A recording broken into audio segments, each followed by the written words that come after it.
What I didn't know, how hard it was going to be because I am self-employed. Exactly. Tell me about that, because that's what I found. I mean, that's what happened with me. Yeah, I really did not expect. I didn't know what to expect. This is all new to me, so I'm just like, man, what's going on? I was like, man, what? Hey, what? I did everything right. What are you looking for?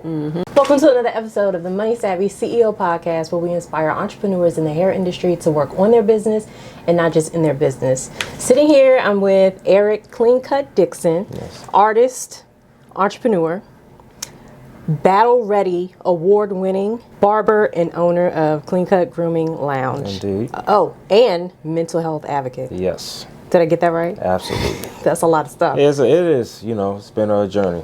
But I've been doing some research on you. Okay. And the one thing that I found fascinating was that this barbering was not like your first thought of what you'd be doing as a career. Can you share the story of how you became a barber?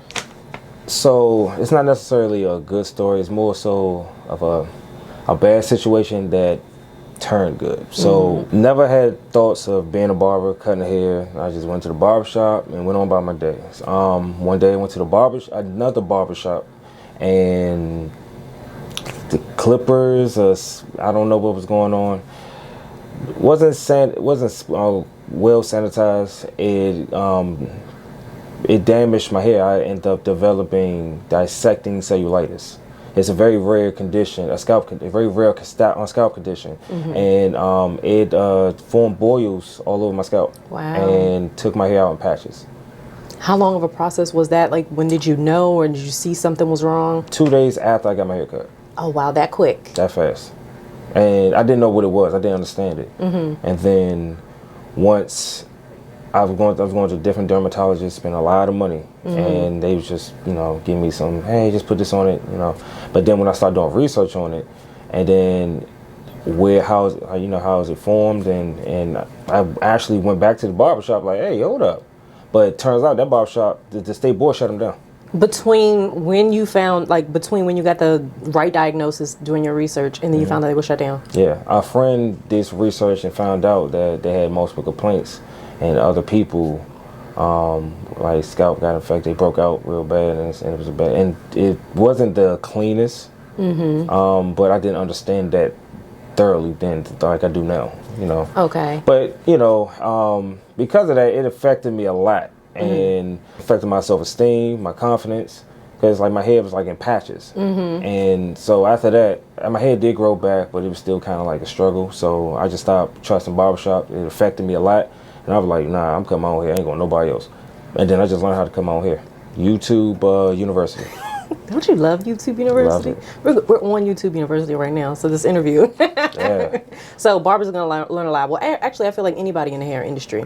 So you were cutting your own hair, and then tell me how that ended up into you cutting other people's hair. So over time, like, I'm an artist, so once I put some time and effort into something and I learn it, I catch on really fast. And it started off by butchering my hair to actually like understanding, like, of course, how to properly do is line up and, trim your hair. And then people started noticing and thought I was going to the barbershop. And I'm like, no, I cut my own hair.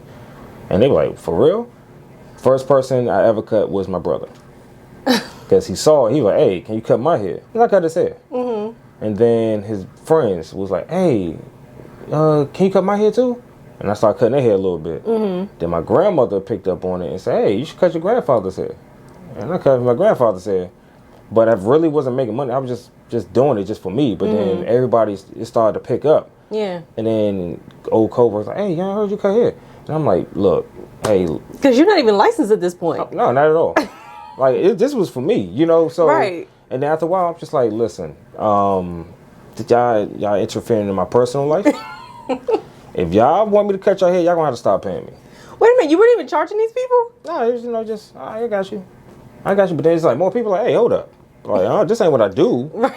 I need some compensation. Yeah. I gonna have to stop paying me for this. And then they like, all right. And then once that happened, and then the more people start coming, I'm like, wait, man, got me a little side hustle. Oh, all right. And I was just doing basic stuff, basic cuts. But they liked the way I did shape ups. So wait a minute. So you said earlier that because you're an artist, you caught on quickly. So artist before barber. So what does that mean? What were you doing? So I've been drawing since I was 5. Really? Drawing and painting, yeah. Wow. And is that something that was just natural, or did you get that from someone? It runs in my family. My mom can draw, my brother can draw, my grandfather could draw, my uncles can draw. Wow. Yeah, it's just something I picked up when I was 5. Like I was known throughout school when I was younger, all the way through high school, as the artist. That is so interesting. And so you then decided people are paying you now.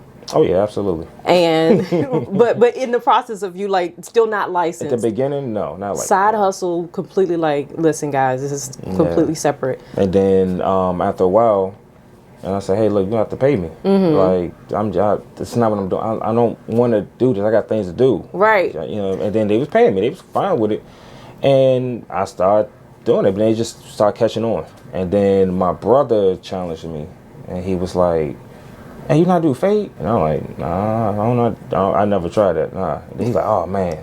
And then he went to the barbershop. So I was like, man. And then the hustle in me was like, hey, he's lost a little bit of money there. let me see how to do a fade. So I went on YouTube and then I just saw how they were doing it. But then I realized the clippers I had wasn't, ideal for proper fade, and so I just started doing more research, watching more videos, the blend, how to use, adjust your blades, and then I realized I got to upgrade my tools. I'm gonna get some tools, and got better tools over time, and more better tools, and I just kept on doing it. And my friends, of course, some family, they just kept coming to me, and they just let me practice on them. Oh wow! Now. Uh-oh. I have to thank them. I will forever thank them for allowing me to get to this point, because I did butcher some heads. It did happen. It's part of the game. Right, it's gonna happen. And I look back on old pictures from back then, and I'm just like, wow. I'm sorry. I salute to y'all, man. Y'all the G's for that one. But yeah, it just over time, I just just got good at it, and then I just kept on doing it. Just kept learning. I just got really intrigued with the business. And so then how did that transfer into you going to barber school, saying, you know what, I'm going to do this? Okay, so this is a story a lot of people who are becoming new entrepreneurs like to hear from me. I used to work at Walter Reed in Bethesda. Okay. I worked there for like 12 years. And it was good money. I worked throughout all my 20s and all, but we reach a point in our life where it's just like, man, I'm unfulfilled. It's just like, man, what am I doing? And it's just like, man, I'm hitting a dead wall here. Like, what's going on? I'm unhappy. I'm trying to figure it out. I'm like, this is not what I want to do. I hate coming to work. People are irritating me. Like, dang, this is what I'm about to do for the rest of my life? What's happening? And then I woke up one day, and keep in mind, I was still cutting out of my dad's basement at this point. But it was just like a little something I was doing. But then I woke up one day, and I was like, man, maybe if I wake up, maybe I probably want to wake up every day to, cut hair. I'd actually rather do that than to, do what I'm doing. Then I did the math. And I'm like, let me do some numbers here.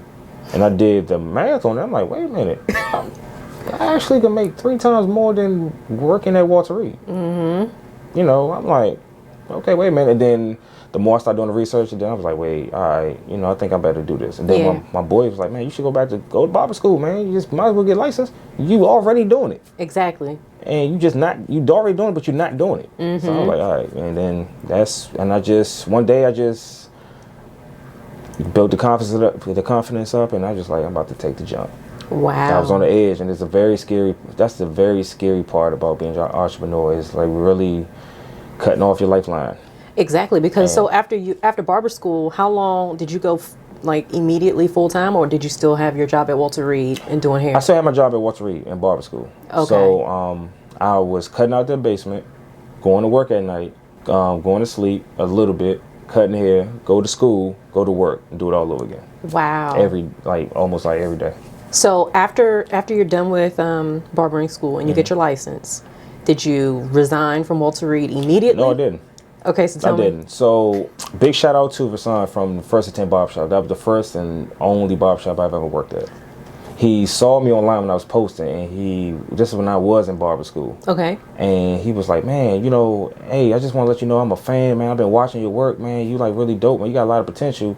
Hey, like, you know, I want to have a meeting with you about working at my shop. Mm-hmm. And I was like, I mean, I ain't trying to work in anybody's shop right now. I got too much on my plate. Right. You know, but I'm like, all right, you know, I meet with you. And I met with him. And I was like, all right. But he was like, really like, man, like, yo, you remind me of me. Like, he's like, I've been watching you a lot. And I was like, man, I'm not used to people watching me and like really paying that much attention. And then I was like, all right. And then he said, man, how much time you have in barber school? And I said, I still have like 4 or 5 months. And he was like, all right, well, when you get out, you got a chair. But I didn't believe him. And I was like, okay. Well, yeah, all right, you'll find somebody by then. But he really held the chair for me. Wow. And by the time I graduated, and I said, hey, I'm about to go take my state board. Mm-hmm. And he said, all right, let me know how I go. And I passed my state board. And he was like, all right, so when you want to start? Just like that? Just like that. So were you... And then the new year came, January 2nd, I was in the shop. Wow. But not full-time because you still had your day job? I was, still had my day job. Okay. But it was, I mean, I still worked, it was, I guess you could say full-time. Mm-hmm. Because I worked overnight at Walter Reed. Okay. Okay. And I'll get up in the morning. It's just like, oh man, you know, trying to get some sleep, and then I go to the shop, work there for a couple hours, and then I was literally just hustling 2 jobs. Wow. How long did you do that? The 2-job thing? That lasts about a year.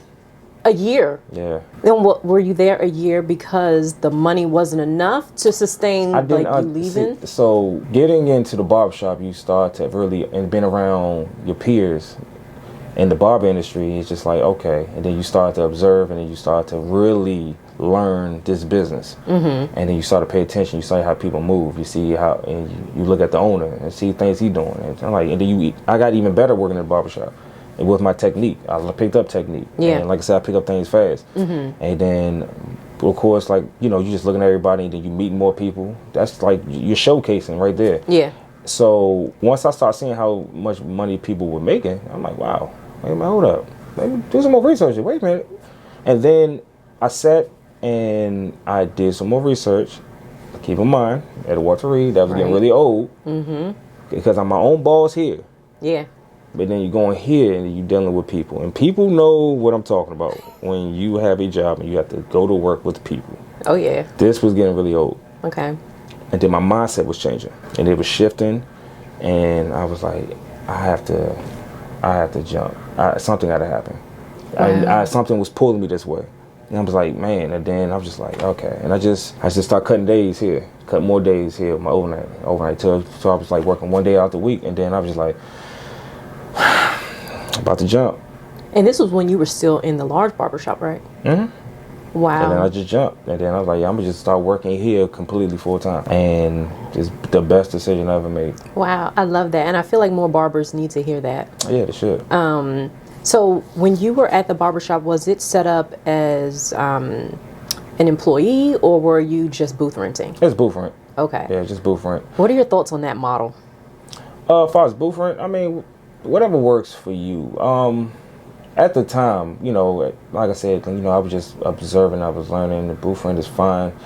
I feel like time is, you know, things are evolving from that a little bit more, because a lot of people now are understanding that, hey, I am in control of my own business here, and a lot of people are aiming to have their own space. Exactly. And their own, you know, environment, you know, per se, you know, which is why you see a lot of suites are starting to pop up. Yeah, yeah. And traditional barbershop is always going to be a go. Like, that's a black man's safe haven, you know. But, you know, when it comes to a barber, and, you know, just want to do his own thing and want to have his own vibe, you want to do something. Sometimes you need your own space to be creative. Yeah.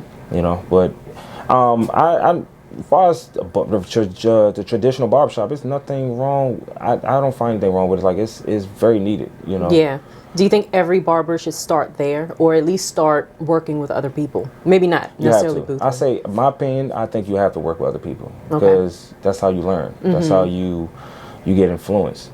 You see what to do, what not to do. Yeah. You have to be around people and talk to other people to learn and understand. You can step out and just do your own thing, like immediately, like, but it's gonna be a little harder. Yeah. Unless you put in the research and do your own thing. But I personally think it's easy. It'd be better to start off in the barbershop. Okay.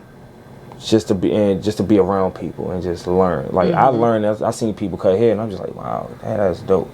What did you use? What tool did you use? Okay, you used that. So did you do it this way or did you do it that way? Okay, wow. What so product it's like you use YouTube for that? University on steroids. Yeah, yeah. And then I was still on YouTube. Okay. Learning like every day. Because I'm just like, okay, now I don't want to fall behind. Like, oh, I'm cutting the hair and then people like, oh man, because like I said, the public is coming in. They looking around. That's to be honest here. They looking to see who ain't cutting, who can cut.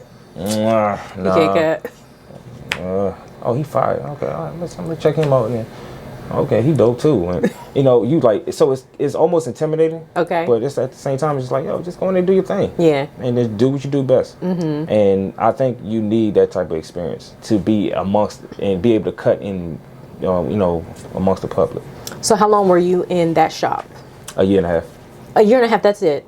So, okay, take me through what was going on through your mind when you were like, I'm ready to do something on my own. And by on your own, moving into a suite or studio, your studio. Yeah, so I had a good relationship with the owner. Okay. And, him and I, we have real talk all the time. And I asked him questions. I asked a lot of questions.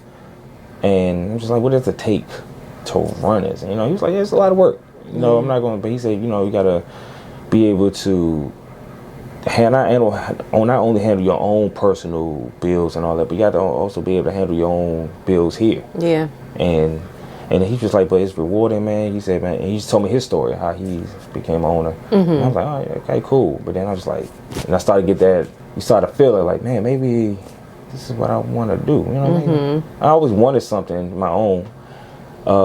I had an ex. When we were together, she had her own shop. I was also influenced by her. Okay. And her and the mom they had their own salon. And they ran, and I was just like, wow. And she was a boss. And I was like, wow, I like that, And I learned a lot from her. And then him, and I'm just like, man, I'm like ready to like really see about this. And then the opportunity happened when I went to a juice bar and I saw a flyer for a new suite, and they say you go own your own suite, and I was like, own my own suite? What do they mean?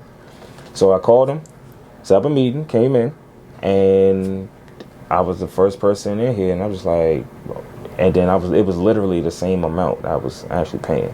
I was just about to ask you, how did you look at the numbers and make the decision? But for you, it was an easy call because the same. Well, it was the same number. It was like a little bit more, just maybe like $20 more. And I was like, that's it. And then I'm like, for my own space. And then I was like, how does it work?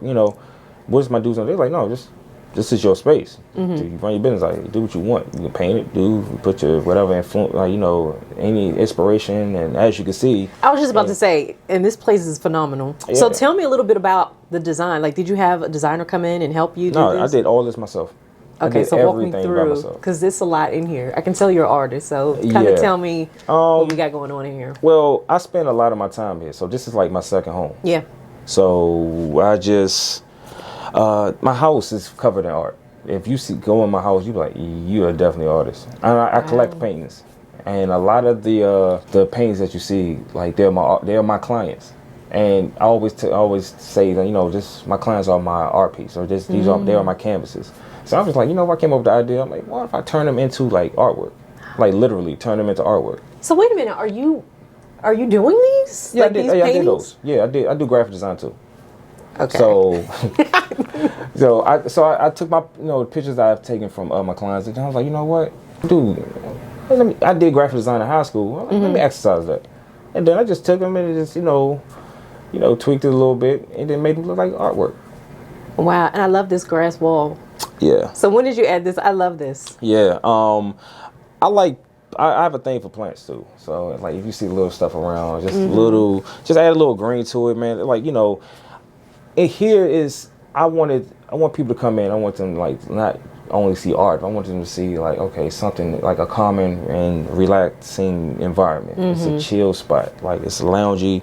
You can come and I want something that gives a nice statement like that. This is calm here. This is like, you know, peaceful here. Yeah. You know, there's a lot going on outside. There's a lot going on outside. A lot going on outside. So when you come in, I just wanted to. I try to like put my own touch on it, and you know, I got a lot going on, but I just want people to look around, just like, wow. But it all comes together. I mean, it's a lot, but it's cohesive, right? So it's not like what is going on in here. Like even the writing on the wall. Like my clients are. So I put a lot of. You pay attention and you read it. It's a lot of inspiration and a lot of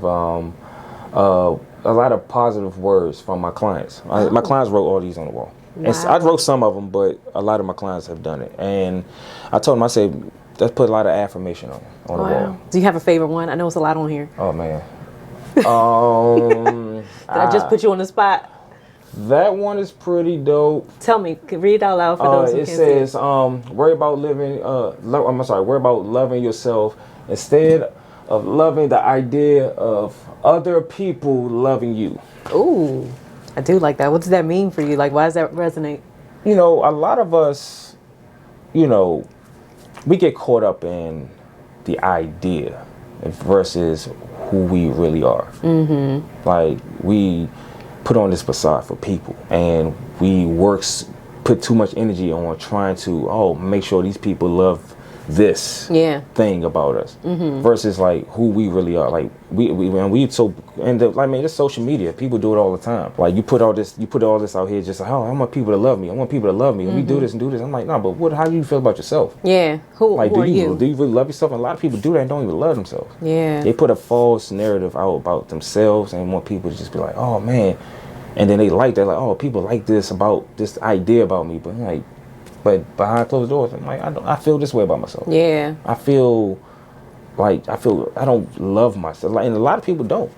Oh, I know. A ton of people. Yeah. And it's so easy on social media to become who you want to be. Exactly. But the authenticity that you have to your art, you can really see it in your IG, like your profile. Yeah. It's all art, like your designs. And I know you do designs, you do male units. I do. And you do facials. I do. So would you say designs is your specialty? Yeah. I mean, because, you know, it's art. So that's where it all started. Like, I remember when I first did my first design. And that's what really kicks off for a lot of people. People are more intrigued by that. People know I can cut. But they're like, man, bro. Oh, let me tell you, I was on your page, like, extended amount of time going through. And I was like, oh, my goodness. Yeah, I mean, it really is art. Yeah, it is. It is. And it's, you know, I'm used to a canvas, like, you know, paper or just a canvas of paint and all that. But then when you transfer that, then your trimmers become a pencil. And then you transfer that to hair. And then you can manipulate hair to look a certain way. It's amazing. So I just really took what my God-given, you know, talent and then just put it into another talent that I developed over time. And then just made that. And then I just... And I don't know, man. It's just I'm such a perfectionist when it comes to stuff I'm passionate about, and it's just like, man, like I lose myself. I tell my clients, hey, if I get quiet, don't mind me. I'm just, you know, on my zone. So with that perfection, I know that also being in business, you have a schedule to keep, and I know you have people booking online, so you have those timetables out. So with the intricate designs that you're doing, are you ever worried that you're gonna go over, or like how does that work with being a perfectionist and also having to make sure that your timing is accurate? Yeah, so I used to run into that problem all the time. Okay. And I was like, oh man, like, you know, so, and then you also have to deal with, you know, things running behind time too. So that's always an issue. So I had to figure out how to like schedule that particular like appointment. Okay. So if I do so from that particular appointment depends, like I have one side design that you can book for, then you have the two side design you can book for, then you have the overall design like around the head, and everything is a different time frame. Okay, that's smart. Yeah, so and a different price point. Absolutely. Yeah, absolutely. You know, but I set it up that way, and then I had to like really like say, all right, you know what, I had it set for an hour, and I was like, you know what, let me add another 15 on that. And then for like the one side design, it gives me more time to to really cut down the hair if I need to, the spray the hair so I can actually lay down my canvas before I even get started. Okay, so your one side designs are hour and a half. I mean, hour and 15. Hour 15. Okay, what about the two side? Two side is about hour and 30, hour and 40. Okay, and what about? Depends on what you get, and around the head is like 2 hours. Wow. It really depends on what you get to, but if it's most of the time, if you're going to get around the head, like it's going to be a very intricate design. Absolutely. Yeah. So when you when people are in here and you have that 2 hour kind of set time, I know that you have the conversations in the typical barbershop, right? Mm-hmm. Did you find that the conversations changed when you were in a studio than when you were in like that larger barber? Oh yeah, absolutely. It's a drastic change actually, because now it's just you. I shared suites with other barbers, but everybody had their own business. Everybody have their own vibes, their own music, their own conversation. It's totally different from a large barbershop. And honestly, I do miss it. That was going to be my next question. It was fun. It's like you laugh, you have different conversations, you learn, you have a lot of craziness go down. And then you're around your other men, and you just laughing. It's a feel good time. Like I said, it's a safe haven for men. Yeah. But I do miss it. But at the same time, truthfully, I enjoy this because, like I said, it's quiet. I can create my own sound, have my own music, my own vibes, and on top of that, a lot of women appreciate this environment. So, okay, women. So, how, I guess, out of 100%, how much of your clientele would you say are women? Now, I'd say about 45 now. Really? Yeah. And did that change drastically when you came into the studio? Absolutely. Wow. Women, I mean, let's be honest here. It's no secret. Women hate barbershops. It's honest. Okay, let me tell you a little story because I told you I owned a hair salon. Right. I didn't tell you it was right next door to a barbershop. Okay. And that was my first time. Like you hear about barbershops. I don't have a son, so I've never taken. I don't have kids, so I've never taken anybody to a barbershop. So being next door to this barbershop was my first time, in that having that experience. And you're absolutely right. I don't it is ridiculous. Yeah, I mean, let's just that's why I say let's just be honest. I had women come and get a haircut at the barbershop, and they're just like, And then, better yet, when I was cutting out the basement, I had a lot of women clients, and then they came in, it was all up because it was like enclosed. It's just me, them, or their friend, and in the basement I had it. The way it is here, I kind of try to go back to that basement days. TV, as you can see, I got TV. I had music. I got the music. I have just great conversation. We had hookah back then, but we can't do that right now. So, but it was just a good place where people come and they're comfortable, they're relaxed. Yeah. And guys just don't read the room. They don't read the room. They really don't. Guys, are hearing this. We have to really learn. Men just don't read the room, man. We got to read the room when women and children is present. Why is that? Because you are absolutely right. It does not matter. I could walk into the barbershop, no women, right, at all in there. Nothing changes. So, okay. I'm saying, this is mindset. Let's just say that. It's just different mindset. It's just man, it's either you don't care, or you just really don't get women. Mm-hmm. Okay. But like I said, just coming here though, it's just all of a sudden women start coming out of nowhere. I heard you moved to a suite. Wow. Oh, yeah. And they start telling people, and I was like, a lot of women come here. And then they talk to me. They were like, man, oh my God, I was waiting for you to get out of there. Oh wow. I'm like, damn. Is it that bad? Yeah, apparently it. but you talk to women. Women hate taking their sons there. They hate being there because men, we appreciate beautiful women, but it's just it goes a little overboard. It's like, come on, bro. Right. Act like it's horrible. It is, but because men are so comfortable in that area, I get why. But it's just man, just hold for a little bit, man. Just hold off. Wait till she leaves. Wait till she leaves. Then we got all day. But I know we just be so excited. And then it's just like stories, it's brotherhood. And it's just like you just we laughing about stuff. Oh man, I can relate. Oh, and it's it's good. It's our thing. But it's just like, man, just chill out for a minute. Okay, so totally different now that you're in your suite, your studio. Now, would you say it was easier? Because again, back to your page, which is amazing, you really see the continuity, the brand. Like your brand comes off very professional, very upscale.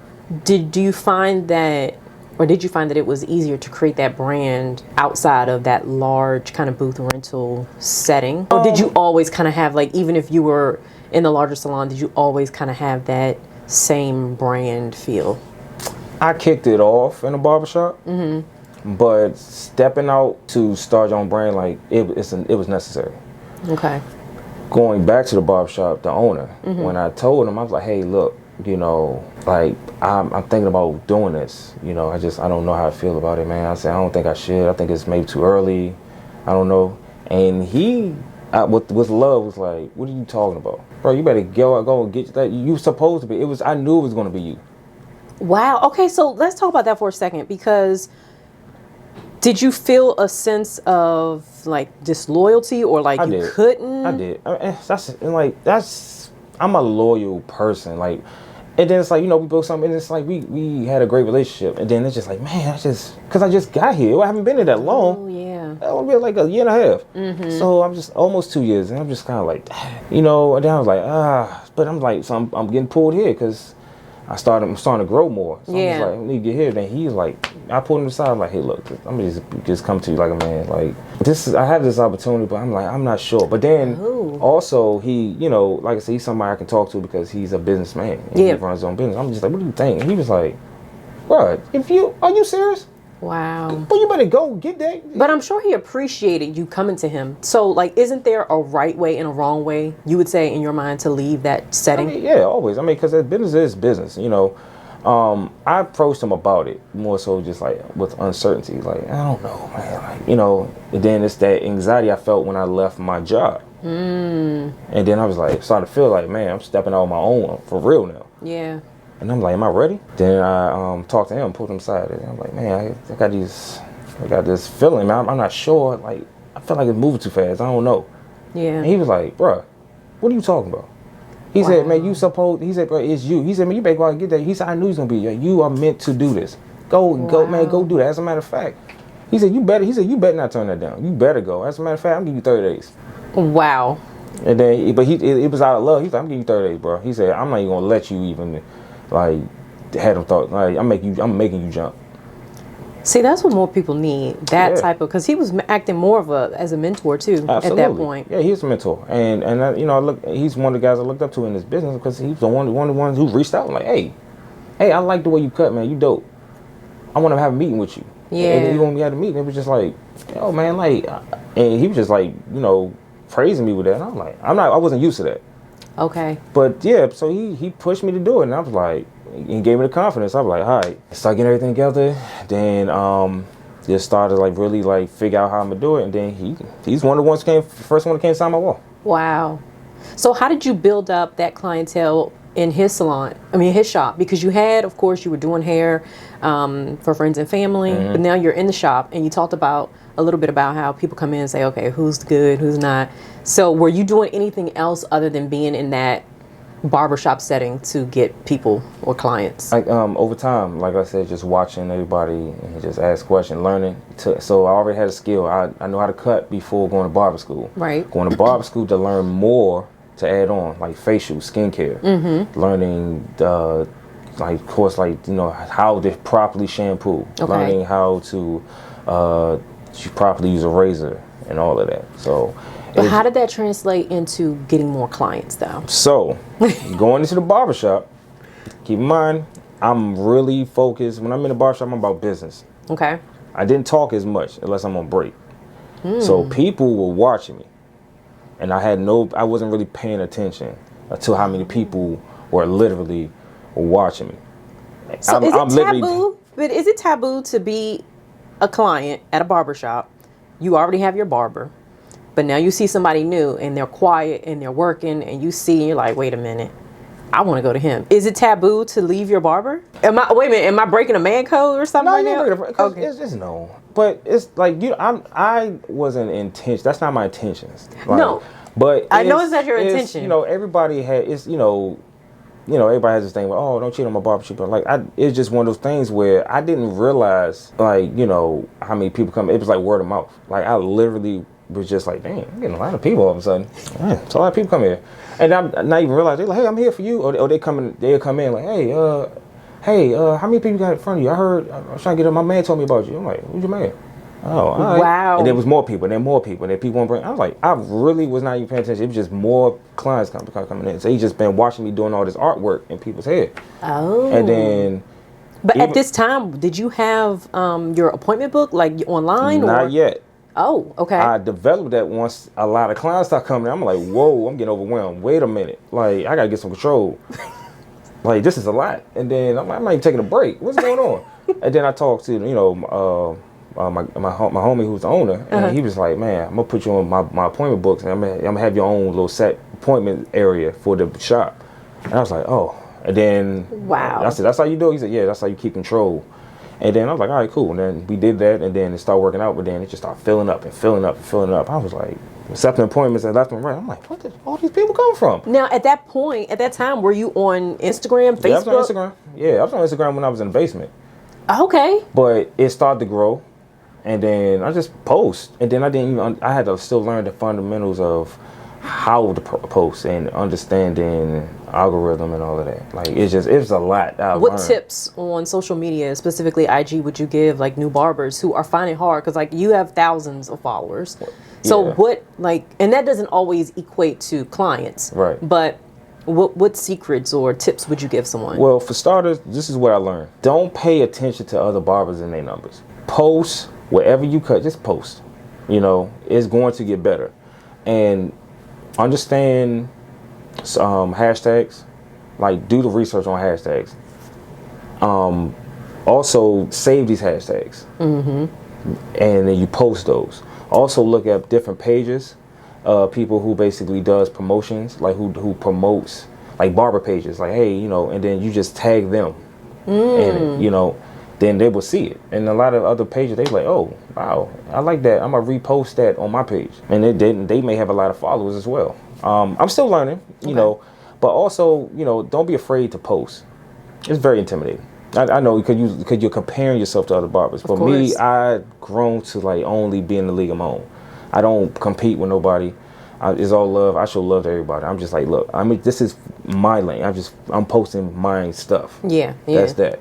If you're gonna rock with it, you rock with it. If you don't, you don't. Right. And you gotta have that mindset and just post. People find you. Okay. I mean, that's a lot of encouragement, but also it's real. Like, people are afraid to post. Yeah. So just being consistent. One more thing, also, definitely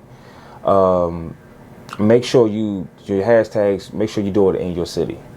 Okay, that's a really good tip right there. Like, like let the people in the area you in know who you are first. Right. And as an example, it's like, ATL Barber or, Maryland Barber, DMV Barber, right. DC, whatever. Like little places, you just do that and people will find you. Yeah. A lot of people, hey, I saw you on Instagram because I put this hashtag in. I'm like, oh.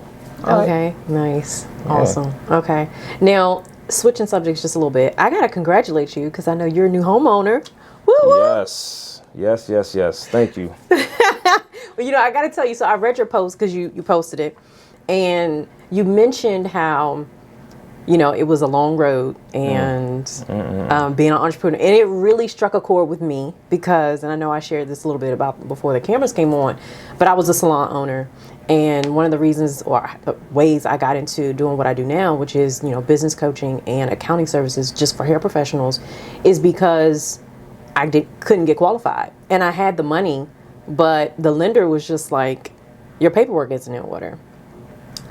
So tell me, when did you realize that, well, actually the better question is, what were you doing financially before you wanted to buy a house? And then when you realized what it takes to buy a house, like, were you always just like doing amazing with your finances? No, I wasn't.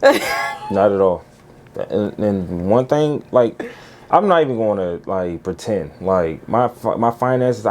The problem with us, and it's unfortunate, I have to learn the hard way, and I had to like do research and understand credit first. Okay. I had to understand saving, different savings account, understand investments and IRAs, 401k. Yeah. Especially when you work for yourself. It took some time over, like as I grown and just trial and error. You're like, oh, okay, I get it. But I understood credit. Credit is a big deal. Yeah. When trying to buy a home, I had to learn that. Okay. The pandemic, I really started like really stuff my brain to understand home ownership, the importance of home ownership, the importance of credit, the importance of just investment and saving.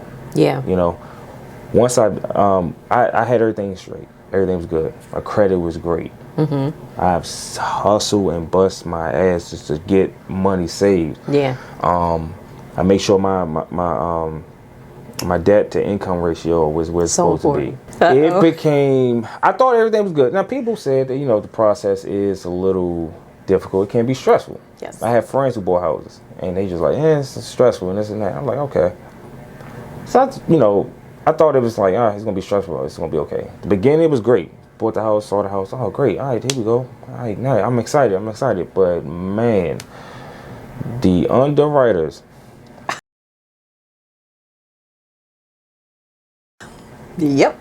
Like, and it's harder. And then what I didn't know, how hard it was going to be because I am self-employed. Exactly. Tell me about that, because that's what I found. I mean, that's what happened with me.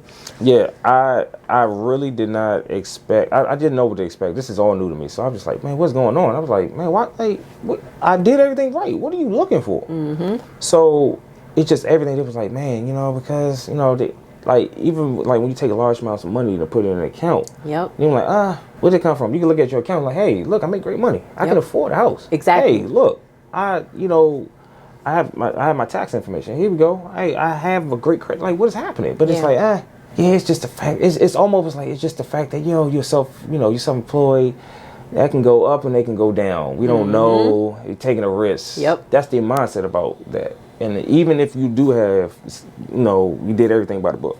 Yeah. And it was like so hard and so stressful. I almost gave up. It was that I was this close. What? I was really this close. So what is it that they were asking you for that made it super stressful? Was it just bank statements after bank statements? Oh man, bank statements. You have to really be careful of what, like, it could be a slightest thing that you do with your account, like little stuff you buy. You have to buy supplies. So what was that? Hey, we need that. Hey, what's that? You saw you spend this amount of money. I'm like. So were your business was your business account separate from your personal account? Yeah, it's separate. Okay. But of course, like, as far as this is when I started learning more about as far as LLC and of course basically transitioning to S-Corp. The S-Corp, that's important. And then I learned that doing that would be more beneficial, and it probably would have been a little better once getting the house. Easier, much easier. I didn't know that. I learned that not too long ago, and I was like, okay. Yeah. All right, but. And for those that don't know, it's much easier because once you are an S-Corp after, your LLC, and it's a special election. So once you do that, that's essentially requiring you, the owner who works in the business, to then put yourself on payroll. Right. And now you're coming to the table with a W-2 and you look like, oh, okay, W-2, you're paying employment taxes. It's just a cleaner look for underwriters. So for those that don't know. I had no clue. I was just like, man, what do you guys want? Yeah. Oh, yeah. It's like they want a leg. They want They want everything. So I was like, but I'm doing everything. What? So it almost felt like they're like, nah, we doing everything we can to not give you this house. That's what it felt like to me. Like, nah, let's make this hard for him. Yeah. Nope. I don't care how good your credit is. I don't care what kind of money. I don't care. You're not getting it. We're going to do everything we can. We're going to try to stump him. That's like every self-employed person, though. If you're on Schedule C, they are going to push you through the ringer. Yeah, it's not easy. And then, once I got it, literally, it took the fun out of it. It's like I was literally like, I don't even care no more, man. I'll come back and revisit. Now I know I have the experience now, but then I end up getting it. So... Good. I'm glad, and then I shared my experience with people, man, like and other entrepreneurs, and they just like, hey, bro, they make it hard for us, man. Yeah. They make it hard, but but then of course I'm like understanding, like I know what I did wrong. I know what I should have did, but now I have the knowledge now. And I'm like, okay. So now I'm working on transitioning now in this growth in the business from LLC to a S-Corp. Right. And it just benefits you a lot better, Yeah. and it keeps things stable. It helps you out better with taxes. That's definitely. You save on taxes. Yeah. I'm still learning even more, and that's why I say this business is bigger than just cutting hair. Oh, absolutely. It's way bigger, and I think a lot of us have to understand that. It's bigger than just, we cutting hair, and then, like, go deeper. Oh, much deeper. Go understand everything, and it's something I wish I understood a little earlier. But it's fine, it's never too late. But now I'm starting to understand clearly, and this is why, like, the more I'm starting to understand and do my research, I'm ready to, like, now transition. I feel myself growing now. I'm just like, I want to get into other stuff and understand other stuff. So, lessons learned, is that the number one thing you would do differently if you could do that process all over again, to have formed your S-Corp sooner? Yeah, because, just especially once I got well established. Yeah. Because it's not for everybody. It's not. I mean, well, I won't say it's not for everybody, but you have to be in the right position. Exactly. And I'm in the right position. Right. And that's why I'm just like, okay, let me just push forward to do this. Like, but now, like I said, I didn't have that knowledge. Now, once I'm put in a situation, I'm just like, all right, I had to go to YouTube University to understand something. Yeah. But of course, or meeting you, and I was like, oh, she has all the answers I need. Like, oh, where have you been? Right. I told you before, like, so I told this story before, but just to say it again, I've been wanting to do this, and specifically for the entrepreneurs in the hair industry. But people were like, Jennifer, don't do it. Barbers don't want to know this stuff. They don't want to know about finances. They don't want to know about taxes. They don't want to know about IRAs. And then the same thing, I was getting that from everywhere. Nobody was just like, they were like, don't cater to that industry. And I was like, I have to do it because that's my background. Yeah. That's my background. And I have gotten nothing but love. Yeah, listen, we need you. Like even like some of the barbers, like I have friends in the industry, and I tell them about. I was like, man, like I asked them, I'm like, look, these are your money makers. Yep. These are your money makers. These are your money makers. Like what like even when it comes to liability insurance, or business insurance. Yeah. God forbid, anything can happen. You can have it could be it could be theft, it could be a fire. These are gone. Gone. It's over with. Everything is done. What do you do next? Yeah. That's real. And or better yet, this happened to someone recently that I know. A barber, injured, lost his leg. Yeah. Wow. And someone a friend of mine in North Carolina, lost his hand. These are real life things. Yeah. Anything can happen. Yeah. You can get paralyzed. You can get your fingers cut off. It's like, I hate to be not to be gruesome, but these are just real life things. Crush your hands. Your nerve. You have nerve damage. People who have nerve issues and all this stuff. Like me, I looked at this business and I'm like, hey, you know what? I have to think further in the future, not in the now. I have to think further, 10 years from now, 15 years from now. Yeah. I can't stand all day. And you want to retire at some point. You want to retire. My leg, you may have knee issues. You may break something. Yeah, it's important for you to invest in liability insurance for yourself, because if something was to happen, you have to be off for 30 days. You ain't working. There's no more money getting generated. But if you have liability insurance, you're able to still get paid. Right. And still get compensated for that time that you get, in the amount of money that you get a day. You won't miss a beat until you come back, and the show don't stop. Right, exactly. It's very important to have that. But I try to tell a lot of people, it's just like, but there's some people who are getting it now. And the more they're starting to do their own, the research, the learning, right? Yeah, and start to run their own business. So I try to push that as much as possible. Okay, that's important. Very what important. about people with your money? What's Yeah. So like an accounting. Yeah. So I have a bookkeeper. okay? Good. So I have a business account, and I hired a company to be my bookkeeper. Okay, perfect. They, of course, they they manage everything. They, you could, I have an app that actually manages this, and they just shows you monthly what comes in, what's going out. Yes. How to just keep everything in order for taxes. Yeah, yeah, And, exactly. So important. Yeah. But let me tell you, I almost got discouraged because I have with my accounting firm, I have bookkeeping services, right? And I was calling up. This was like early, and I was calling up hairstylists and barbers. I cannot tell you how many people when I told them I do bookkeeping, they were like, "Oh, you gonna manage my books, like my appointments?" And I was just like, "Oh God." Look at your face. No, I mean just real. Like it's one of those things. It's just this is why this podcast is necessary and that's why I say I definitely want to do this because I've been there. Yeah. But then I had to understand, like, man, if you're gonna have a real business, man, you have to understand these things. Yeah. Like we can't manage everything by itself. It's just it's crazy. It's a disaster waiting to happen. Yeah. So having a bookkeeper is necessary. And also for you to be more responsible with your money. Exactly. Getting on that budget, saving. Understand, like, putting your money somewhere so it can grow. Yeah. Like passive income. Like, they put that money somewhere. Then on top of that, we gotta have an end game. Yeah. We can't do this forever. Exactly. Like, I'm trying to retire in my 40s. I know, that's right. So what's your 5-year plan? Where do you want to be in 5 years? Away from behind the chair. But I want to actually get into other things. Like I want to get into education. Like a lot of people reach out to me about doing designs. Hey, how you do this? How you do that? Man, how you? Hey, please tell me my you're getting into that next. Yeah, I am. I'm actually starting this year.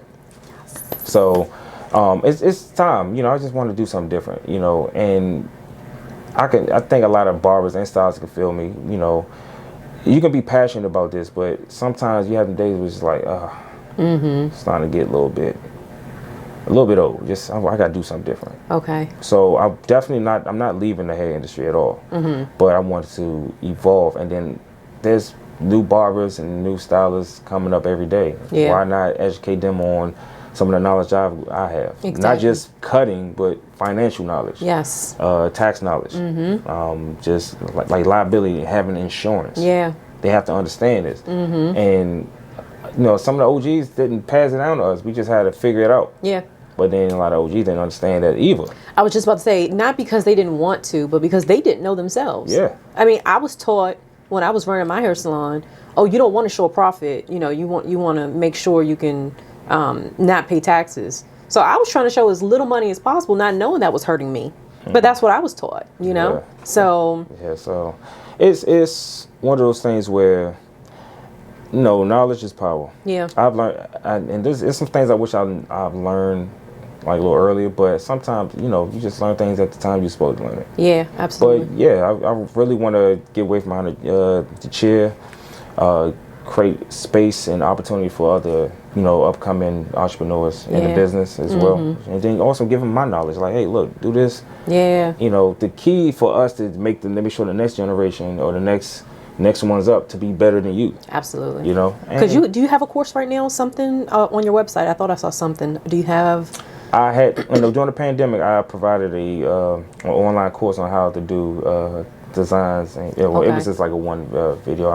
I showed you how to do the fades and designs, like some of my tricks and trades of how. Is that still like live and available? People can. Yeah, it's available right now. Yeah, you can definitely go in there. How can people purchase that? You can go to my website at KleanKutTheBarber.com, and you can go and you can purchase it, and you can download it and you can watch the video. Nice. It'll take you step by step. Okay, all right. So, well, I really appreciate you coming on and just being available and sharing your knowledge. This has been amazing. Thank you. And I want to have you back on when you have your course ready. Indeed. So that we can just let everybody know what you're doing and how you've progressed from now. Indeed. I'm excited. Just call. I'm one call away. I'm here.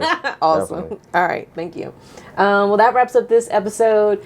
As always, follow me on. Well, actually, follow you. What's your IG? Yes. You can follow me on IG at KleanKut_the Barber. That's KleanKut with K's. KleanKut _ the barber. You can also check out my website at cleankutthebarber.com. Perfect. And I'm the Money Savvy CEO. And as always, keep making money and keep it savvy. See you next time.